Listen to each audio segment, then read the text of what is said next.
here these last few minutes. Just your thoughts on the current state of U.S. soccer in terms of, the infrastructure, accessibility, the media scene. There's just a lot going on right now, right at an interesting point leading up to the World Cup. But curious to see your thoughts, kind of bringing it back to home. Yeah, and everything going on. It is interesting because, And you work in it. So yeah, I that's do huge, work in yeah. it, and I'm very fortunate. It's cool to see the more opportunities that are being created right now in the sport for Americans to talk about this. I just hope there's more investment into like American voices, Yeah, I agree. Because again, man, when you go to the bars, bro, it's just like it's so like obviously everyone's going like the comments and everything. Everyone's always gonna shit on like Americans and stuff like that. But again, I go to Spain, bro, and they could talk about La Liga, they could talk about Champions League, but they're not watching Serie A. You know what I'm saying? And even when I'm out with my friends, or like we stepping out, or whatever the case is, and there's a match going on, like they don't have the same consumption habits that Americans do. You know what I'm saying? Because when I grew up, my neighbor had Sunday Ticket, Direct TV. And, Yeah. bro, he had like 7 TVs in the living room and 7 different receivers. So we watched 7 NFL games at once. And I'm learning these behaviors at like 6 years old. Yeah. You know what I'm saying? And you go to the bars out here, you know what I'm saying? There's 20 TVs. Like any game you want is available, is accessible. Like the access that we have, it allows, it gives us the opportunity to be as informed as possible watching these games. Yep. Well, when you go to like London, it's like no disrespect. Obviously, I love going there, and I'd move there in a heartbeat. But like, I mean, there's a lot of pubs you go to. They don't even have a TV there. You know what I'm saying? Like, and you go hang out with your friends, and at most, they got like a link maybe that they're watching on their phone over the cases. But like, it's just so accustomed, like they watch their team, and then keep it pushing. They enjoy their lives. Yeah. You know what I'm saying? Where here it's like, again, I live in LA, bro. I'm up at 3 in the morning, 3, 4 in the morning, watching Championship League One, and the whole day it goes on and on and on. And the whole schedule is based off of like what else is next, and I don't get my first break till like 2 or 3 p.m.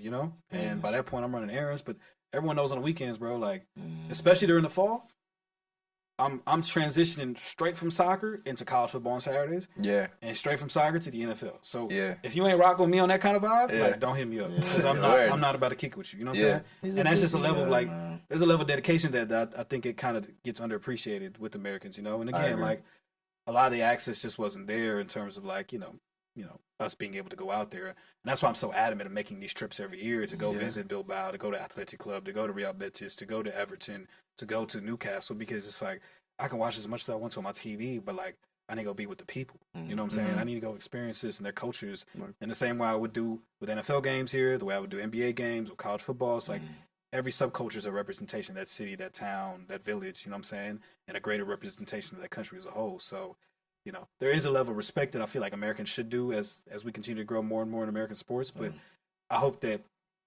American media, particularly leading up to the World Cup and the World Cup coverage, reflects what I see at the bars. You see the American voices, you see the African migrant voices, you see the British voices, you see the Italian voices, the Spanish voices, the Middle Eastern voices, the Asian voices, and you hope to see that reflected on the team as well.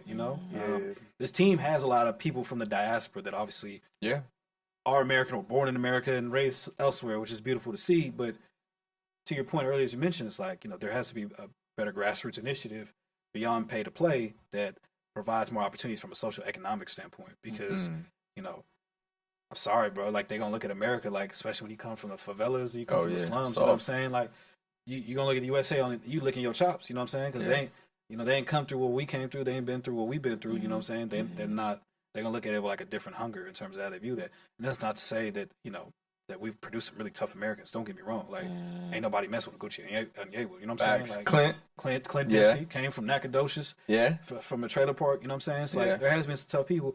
And there are people that have, been privileged in terms of access that have showed their toughness, like Michael Bradley. You know what I'm saying? So there's many ways to display that toughness, but I would love to see more from a socioeconomic standpoint that provides more opportunities for once you see talent, it works, and it's not just based off of who has the access. You know what I'm saying? It's more about who has the talent. How do you feel about American commentary on TV?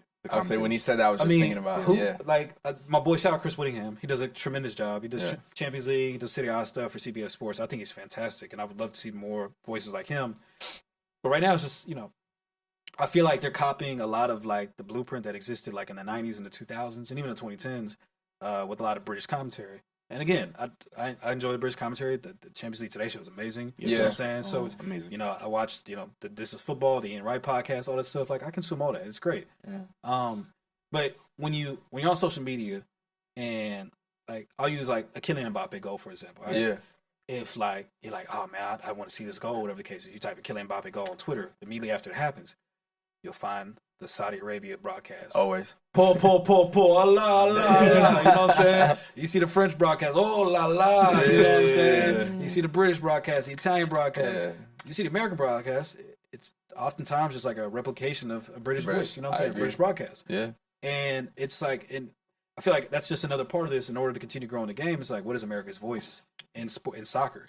And the only, like, Fox Sports is doing it, you know what I'm saying? I was watching the game earlier, yeah. Like, they do it, and obviously it's like mixed reactions of whether you like it or not, you know what I'm saying? And you know, but credit to them that they're doing it, you know what I'm saying? Yeah. If you want to say the bar is low for that, and like, it's like, okay, well then let's raise that bar, you know what I'm saying? Let's provide the different perspectives and diversity that it allows that truly reflects the American sports. And again, I think CBS Sports is doing a good job of that with Chris Whittingham, with Mateo. They do they're a great 1-2 tandem. They do it for Serie A and Champions League. Yep.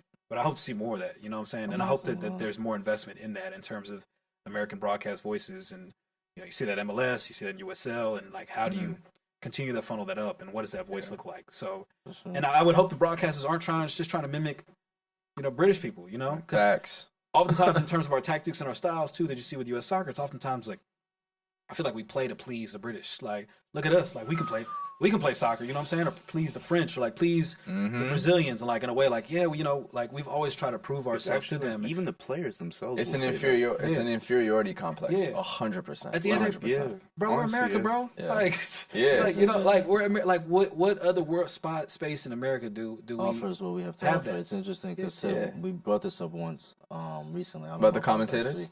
Yeah, because we're talking about like who's our Mike Breen, but to build doesn't exist. The one thing that Seb brought up in that conversation, which we had, was the fact that, like, you know, what's the word? Club specific or region specific commentators would focus on their club, you know, games and matches, and create a relationship with fan bases, create a relationship with abroad even fans, because of the fact that it's like, yo, you have a Milan guy commentating AC Milan.